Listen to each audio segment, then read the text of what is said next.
ہمیں نہیں پتا اگلے مومنٹ میں زندہ رہوں گا یا نہیں، اس سیشن کے سے باہر نکل کے میں زندہ رہوں گا، آج میں زندہ گھر پہنچوں گا یا نہیں پہنچوں گا، ہمیں نہیں پتا.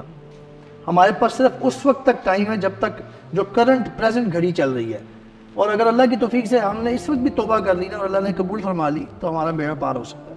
تو ہمیں ہر وقت استغفار، تو ہمیں نبی کریم صلی اللہ علیہ وسلم نبی ہونے کے باوجود اور افضل نبی ہونے کے باوجود ان کے بارے میں مشہور ہے کہ وہ 70 سے بھی زیادہ استغفار کیا کرتے تھے ڈیلی. وائی؟ رسول اللہ صلی اللہ علیہ وسلم he was not in need of making so much istighfar the way we understand this world.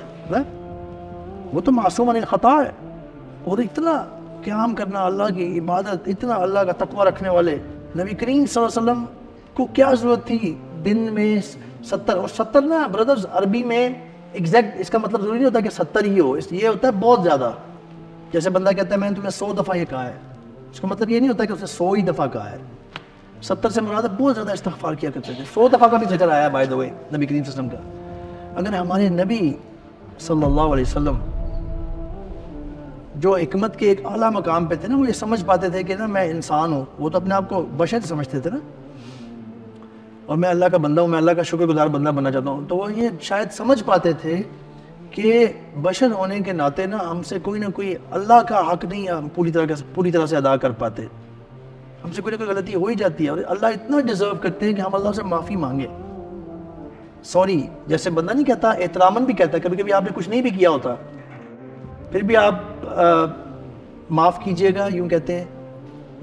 مطلب اس کا یہ مطلب تو نہیں آپ نے کوئی غلطی کی اگلے بندے کی، I am afraid, I am sorry but this is not available, یوں کر کے آپ کہتے ہیں نا، آپ نے تو نہیں کچھ غلط کیا احتراماً. تو اللہ کے نبی جب یہ کرتے ہیں تو ہمارا کیا حال ہے؟ ہمیں کیا ہونا چاہیے؟ ہمارا تو سارا دن استغفار میں گزرنا چاہیے. برادرز، استغفار کرنا، اللہ تعالیٰ سے ہر وقت اللہ کو ذہن میں رکھنا، یہ ہمیں اللہ کی توفیق سے اس قابل کر سکتا ہے کہ اگر اگلے نیکسٹ مومنٹ میں ہماری موت لکھی ہوئی ہے نا، واللہ عالم کچھ بھی ہو سکتا ہے، بلڈنگ گر سکتی ہے، دھماکہ ہو سکتا ہے، آگ لگ سکتی ہے، کوئی چیز پھٹ سکتی ہے، واللہ عالم. آپ سڑک پہ جا رہے ہیں، اچانک آپ نے بھی پچھلے دنوں موٹر وے پہ ایک دیکھا ہے بس والا، آپ دیکھیں کہ دوسری لین میں بندہ بالکل ٹھیک نارمل جا رہے تھے، وہ تو اپنی لین میں ٹھیک چل رہے تھے. they could not anticipate, they could not do anything against that bus جو مانگتے رہنا نا ہر وقت دل سے. یہ ہمیں شاید اس کی اپرچونٹی دے سکتا ہے کہ اگر ہماری اگلے مومنٹ میں موت